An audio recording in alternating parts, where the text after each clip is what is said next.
I stood at the edge of the ballroom, the soft clink of champagne flutes and hum of string quartet music pressing against my skin like static.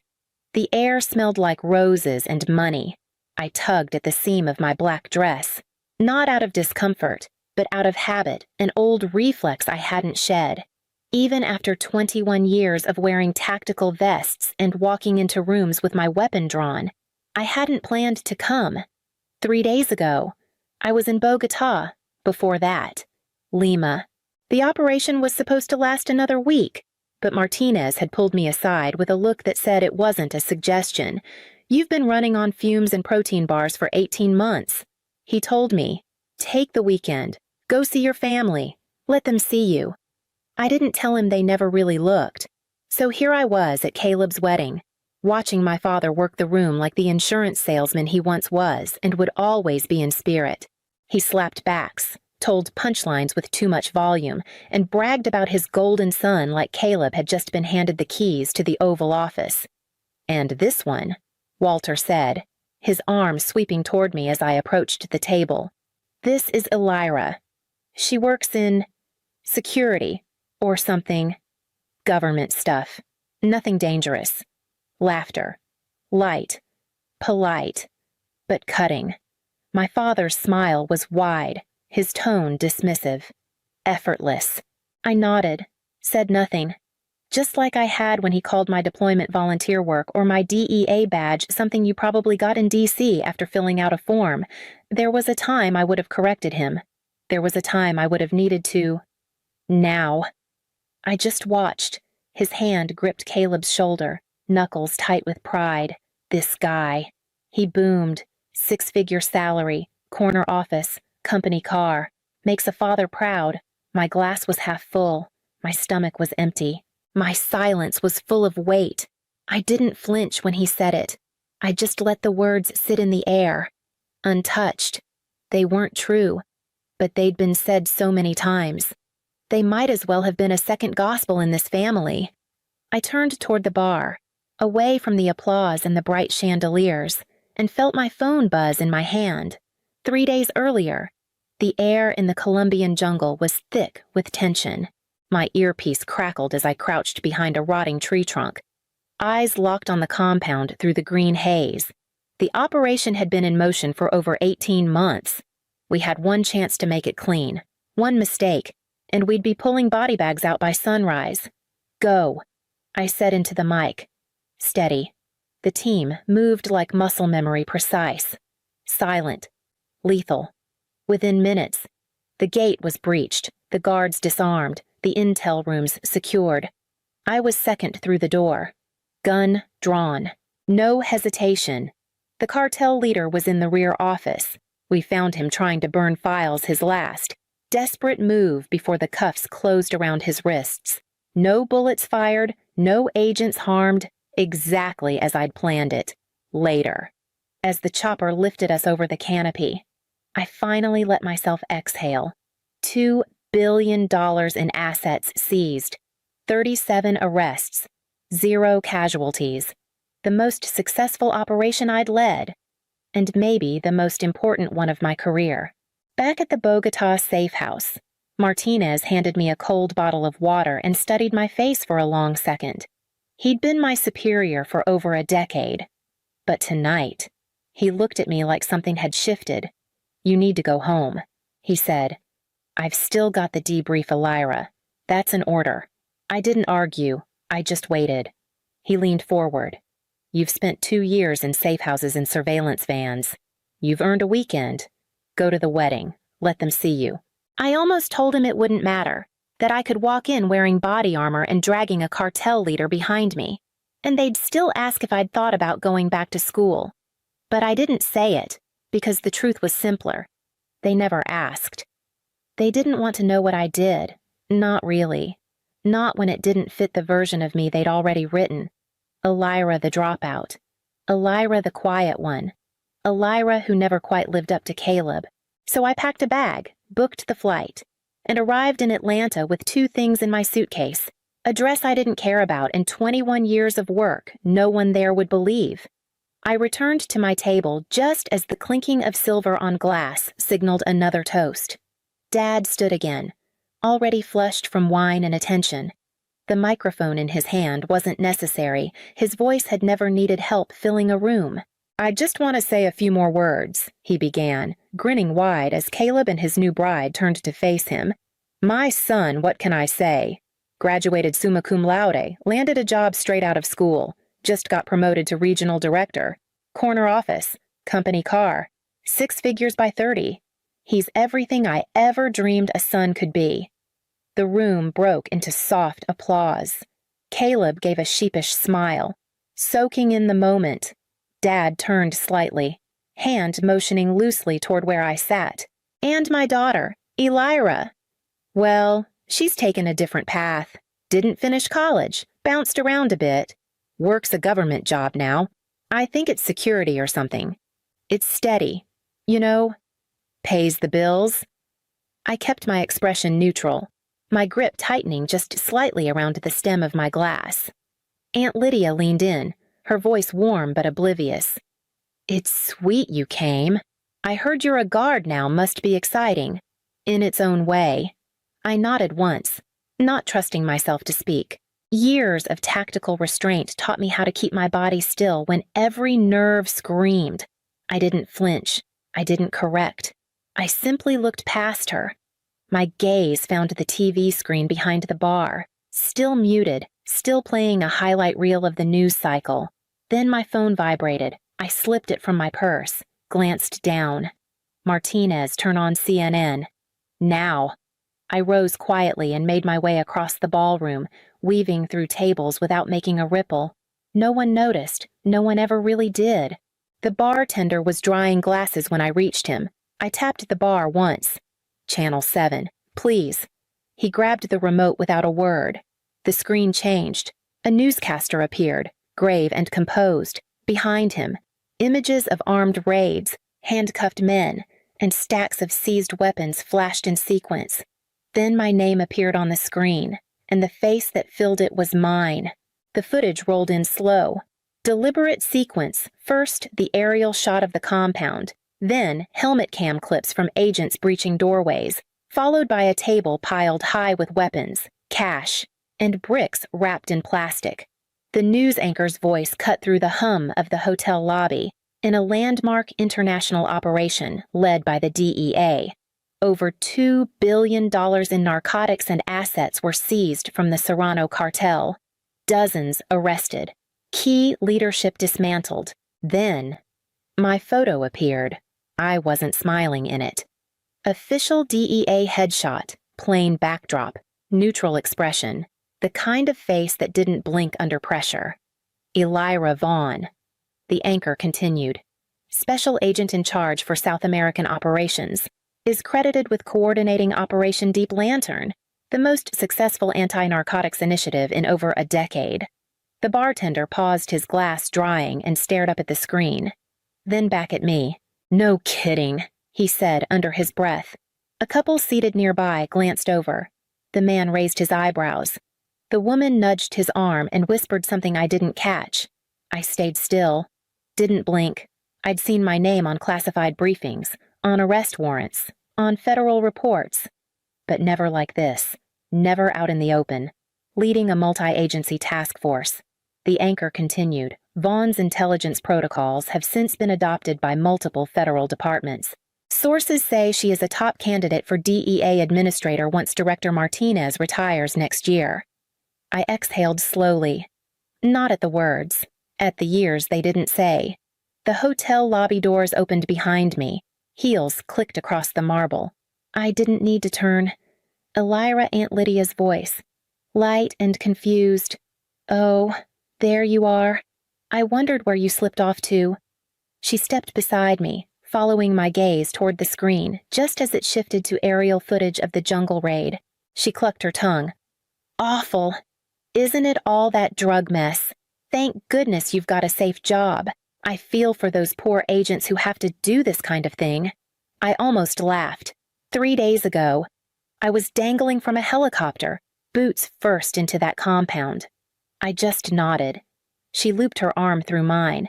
casually steering us back toward the ballroom. Come on, your father's about to give another toast. I let her guide me. The screen behind us still showed my name. The applause began before we even crossed the threshold. I re-entered the ballroom just as my father raised his glass again. His voice rang out, full of pride and the slow confidence of someone who had held a captive audience his whole life. I want to take a moment, he said, to talk about success, about building something that lasts, about making your family proud. He stood beside Caleb's table, one hand resting heavily on my brother's shoulder. Caleb's wife smiled tightly, already knowing her role in this story. The music dimmed. The guests leaned in. My son. Dad continued, gesturing toward Caleb. Did it all the right way? College with honors, moved up quickly in his company. 6 figures by 30, a beautiful wife, a home in a great neighborhood, promotions on the horizon. He's the kind of man you hope your daughter marries. He's everything I ever wanted for my family. There was a beat of applause, just enough to encourage him. I stood toward the back, watching from beside a tall plant near the exit. And my daughter, Elira. He hesitated just long enough to draw the room's attention. She's taken a different path, didn't finish college, never really settled down, no kids, works for the government now, some kind of security job. It's steady work, I'm sure. Nothing wrong with that. But it's not exactly what you picture when you think about your little girl's future. The words should have stung. Once. They would have, but this time. They landed with something colder final. Almost clinical, like he was reading from a resume he'd never bothered to update. Aunt Lydia chuckled beside me. At least she came. She whispered to the woman next to her. Even if she's just a guard now. My phone buzzed in my hand again. CNN was still running coverage, still showing my name, still repeating the numbers 37 arrests, $2 billion seized, and still, I was invisible in this room, until someone near the head table spoke, louder than they realized. Wait, isn't she on the news right now? A few heads turned, murmurs broke out. A woman in a seafoam dress pulled out her phone, squinted at the screen, then looked up straight at me. It's her. She said, Elira Vaughn, D.A. All at once. Phones appeared across the room. Screens lit up. Gasps spread in soft waves. My father kept talking, oblivious. She just led some huge raid. Someone whispered, No way. Another said, She was in Colombia 3 days ago. Dad's voice faltered, then stopped. He looked out over the room and saw that every face had turned not toward him, but toward me. And I stepped forward. I walked toward the front of the room, heels echoing against marble. Conversations died. Glasses froze mid-air. My father turned slowly, confusion settling on his face as if I were a stranger crashing his speech. I need to clarify something, I said, my voice calm, firm. You told everyone I dropped out of college. Dad's expression tightened. Well, you left Columbia after the first year I left because I was recruited by the DEA, I said, not raising my voice, not needing to. I spent the next year at the Federal Law Enforcement Training Center. I've been serving for 21 years. The air changed, words left in mouths. Someone's phone chimed, and no one moved to silence it. I'm not a security guard, I continued. I'm special agent in charge of South American operations. I just returned from leading a joint task force that dismantled the Serrano cartel. Gasps rippled. Phones reappeared. This time, not in boredom, but in disbelief. Screens glowed with headlines I already knew by heart. DEA's most successful operation in a decade. $2 billion in assets seized. Elira Vaughn leads record-breaking raid.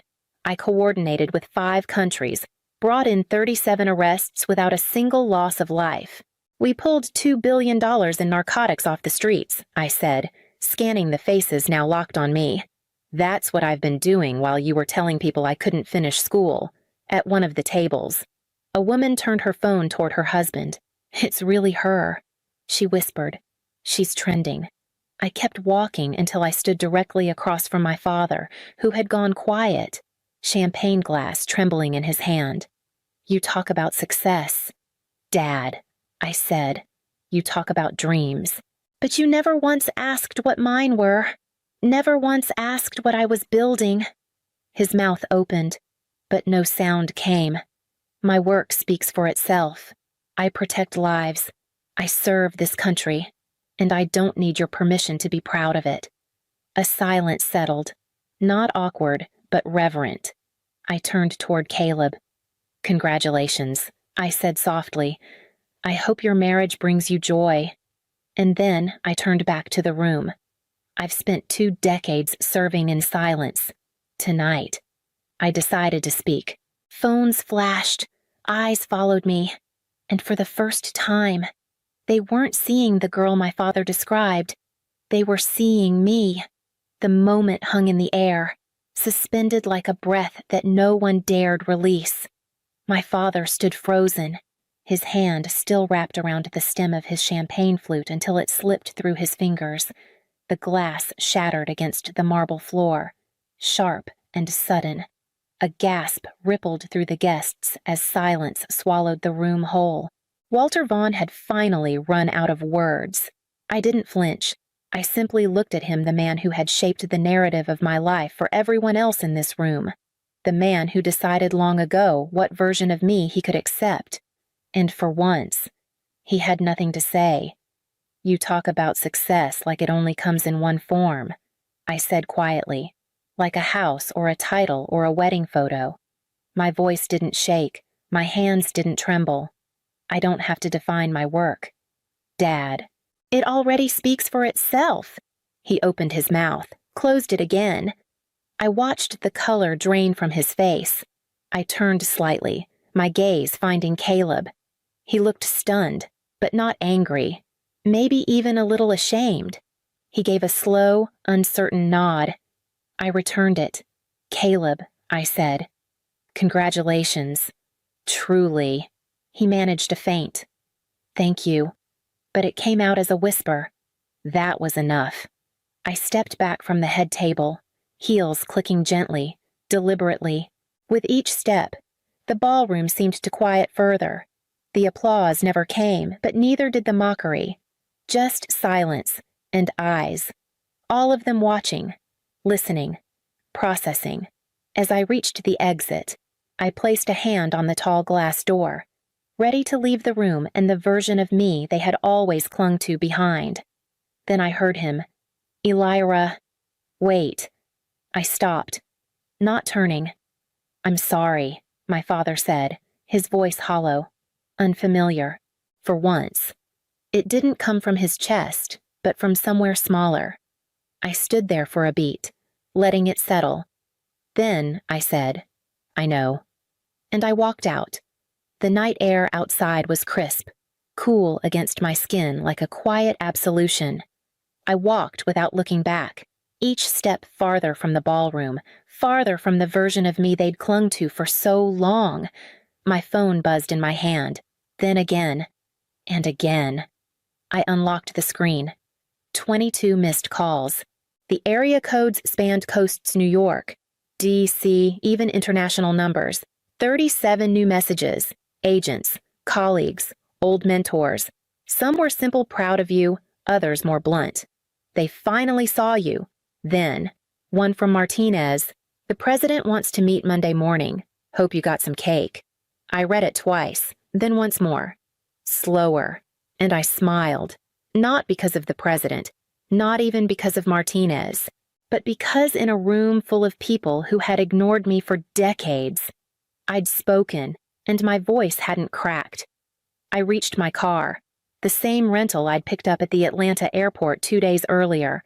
Basic, quiet, functional, just like the way I'd lived, never flashy, never asking for applause. I sat behind the wheel and let the silence fill the cabin. No radio, no headlines, no spinning lights, just the steady beat of my own breathing. They knew now, all of them, the ones who whispered, the ones who rolled their eyes, the ones who pitied me because they never bothered to ask who I'd become, But the truth wasn't for them. It never had been. It was for me. I looked out across the parking lot, at the grand hotel behind me, at the tiny ballroom where I'd been erased for years until tonight. I tapped a single reply to Martinez. Got the cake. I'm ready. And then I started the engine, headlights flaring to life, cutting through the dark like I always had quietly, steadily, without permission.